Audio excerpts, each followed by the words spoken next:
In May 2024, Harman Kapoor and his family, a Sikh family based in the London, received threats from their community.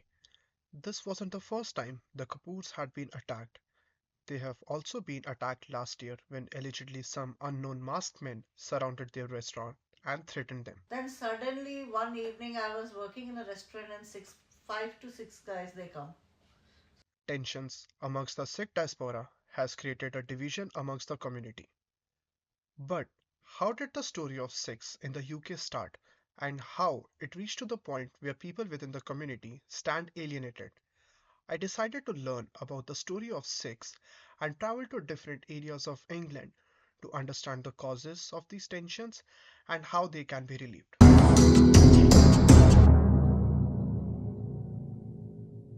I came across a UK born Sikh journalist who helped me understand the migration and the challenges and how these issues have evolved over the years.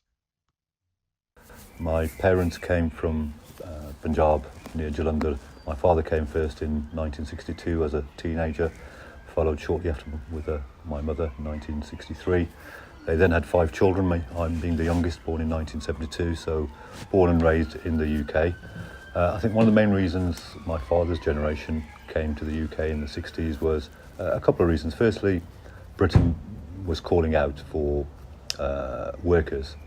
They needed particularly manual labourers, jobs that the British didn't want to do. And so they offered, they were advertising in Punjab that jobs are available in the UK. Because of the colonial past, you'll get British citizenship. And so that's what attracted a lot of my father's generation from that particular region of Punjab. A lot of them went to the UK. I think it's been the same challenge for any immigrant community into the UK is racism. I think during my parents' generation in the early 60s, a lot of white people hadn't seen brown people, certainly not with turbans and beards. They might have heard of them. So I think my parents' generation faced a lot of direct racism to their face on the streets. And even in my early days, I was born in the early 70s, there was a lot of right-wing movements in the UK. And certainly as a child for a long time, I felt as soon as you left the house, you were in kind of hostile territory. Many Sikhs living in the UK feel very connected to their homeland. But when the riots of 1984 happened in New Delhi, India, it forced many of them to settle outside the country. I met one such volunteer at the Sikh temples in Southall, London, who is also a member of one of the biggest Sikh political organizations in the world. On those days, there was a movement going on in Punjab for human rights. The Sikhs asking for some more rights for the whole whole country, whole states. It was Mata of Anandpur Sahib, in which there's states can have more rights than center. And then 84 happened in June, as everybody knows it. Thousands of Sikhs were doing the fifth Guru's martyrdom day. They were celebrating there. They go homage to in the Darbar Sahib, and Indian government invaded it, and nearly 15 or 20,000 Sikhs been killed. Everybody was hurt here. They wanted to do something for their faith, because what Indian government did it, they betrayed the Sikhs. It was the dream of Bhai Amrik Singh. He was the president of All India Sikh Student Federation.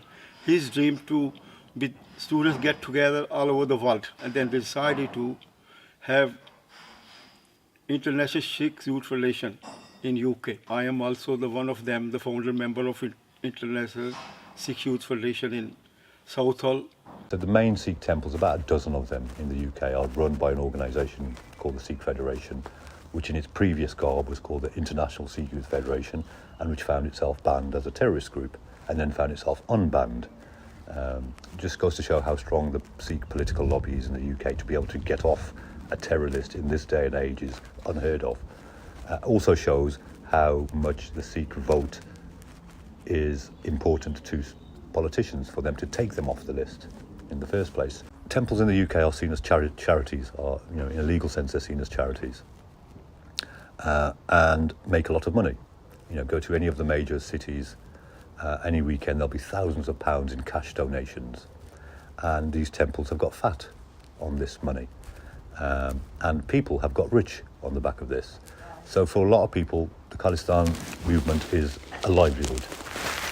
They probably lost belief in it a long time ago, but perpetuate the myth because that's how they make their money.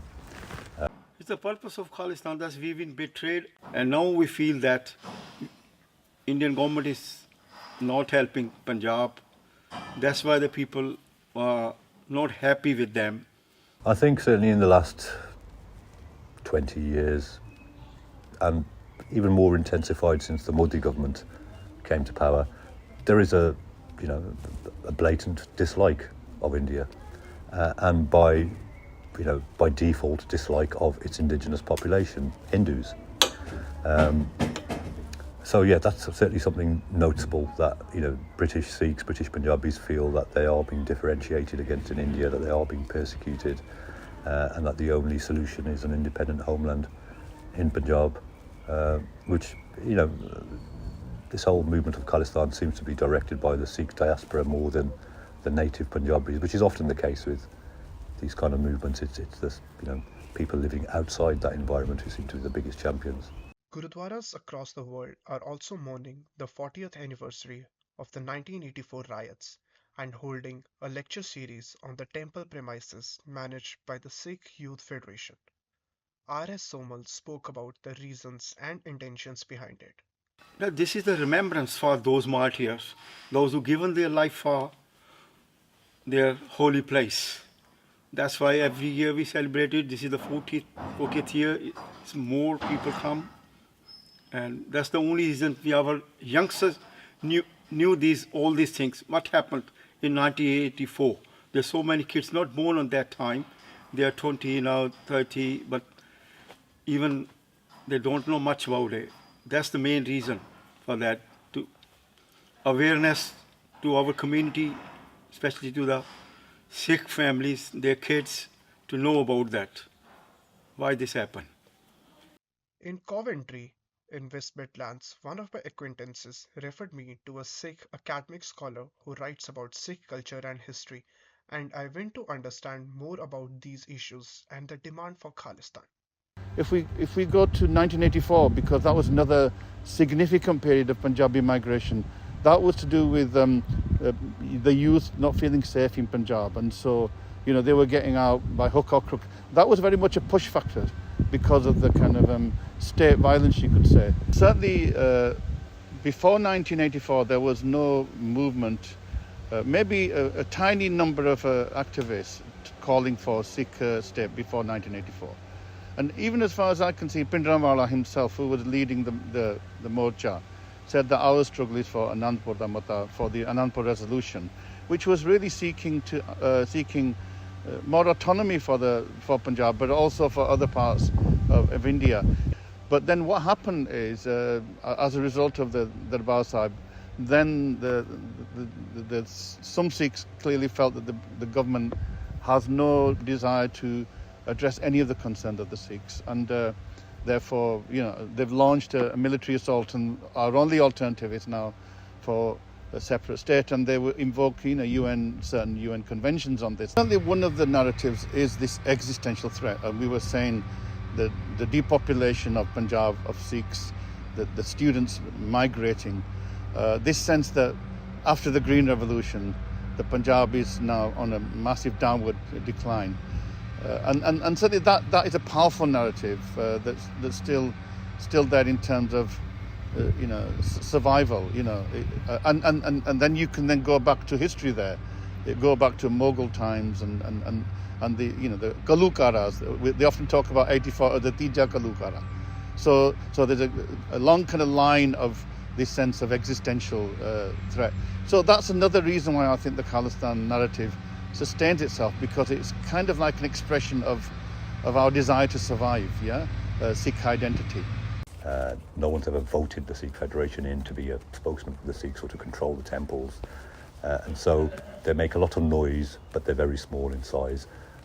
The silent majority, and they're always called that because they are silent, are You've got to remember that most Sikhs in the UK, in fact, most Sikhs in the world, are not practicing Amritdhari baptized Sikhs. They are like me. They are Sikhs culturally. They may believe in the Guru Granth Sahib, but they no means, are fundamentalists in any way or practice it daily. Most Sikhs in the UK, were born in the UK, are not practicing, speak English, went to the same schools as English people, watch the same TV, and so that's most Sikhs in the UK. Kapoor family started to face threats from the community because they didn't agree with the demands of Khalistan.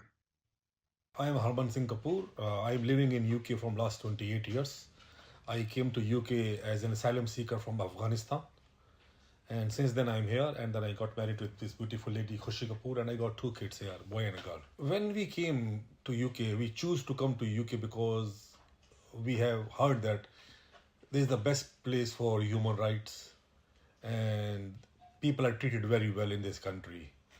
One day my daughter asked me, Dad, what is Khalistan? Because I see a lot of Sikhs, our Sikhs, who are wearing turbans, burning flag of India, disrespecting any Indian. I haven't seen a guy like them. That how come they are Sikhs? And that thing changed my life. When he posted and the views is going 3 million, then straight away threats start. So we thought, okay, they just call and threatening and this stuff. It's okay, let them. Then suddenly one evening I was working in a restaurant and 5 to 6 guys they come. So, and they are shouting Khalistan Zindabad, and I was like, what's going on? And they do the woman's body shaming. They are silly, they are asking for silly things, and then we see day by day they're going worse. They start rape threats, death threats. They're leaking pictures on the social media, my pictures, my daughter pictures. And that time we decided, no, we have to speak about that. There is nothing Khalistan in Sikhism. First of all, the people who want Khalistan, they are fake people.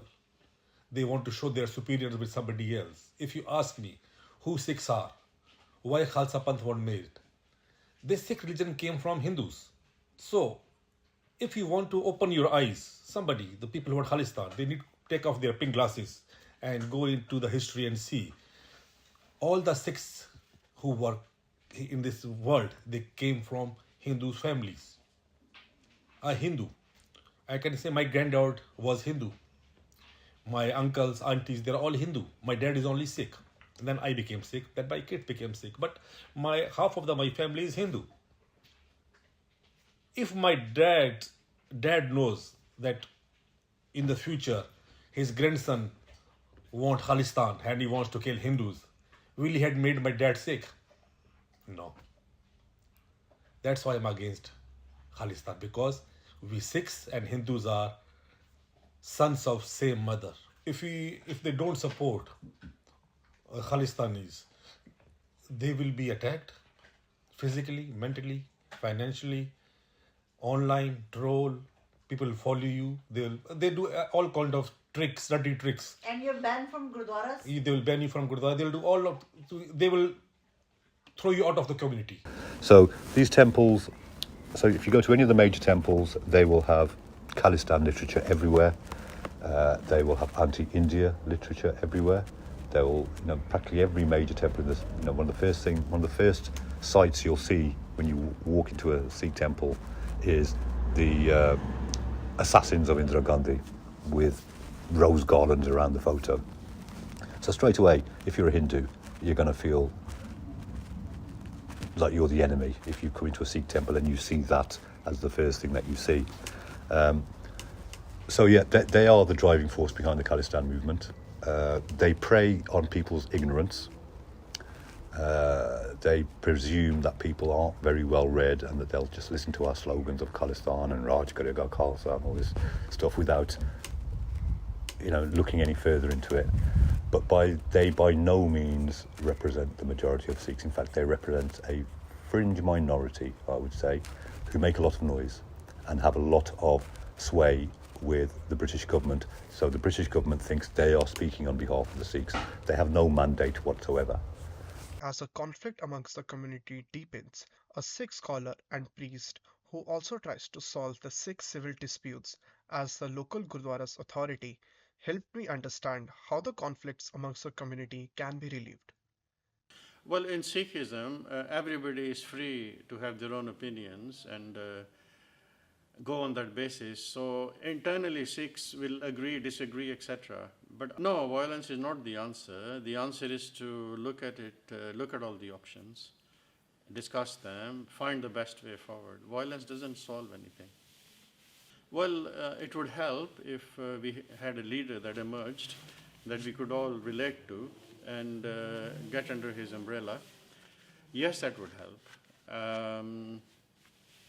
But I think, again, discuss with each other, get together, like we do, and then find a way forward. But yes, a leader would help, somebody who can unite everyone. Well, the message would be to unite behind our supreme leader, Guru Granth Sahib, get guidance from there as to what we should do, what we shouldn't do. And everybody get behind that and follow the teachings of Guru Granth Sahib to see where we go from here. And so get on the same page as much as we can. At the moment, or as for always, our leader, supreme leader is Guru Granth Sahib. So unite behind the teachings of Guru Granth Sahib and take it from there. The story of Sikhs reflects how the community and the Sikh diaspora over the years have faced challenging times, and the issue of a separate homeland, which has divided the community, still remains as one of the major conflicts amongst the Sikhs.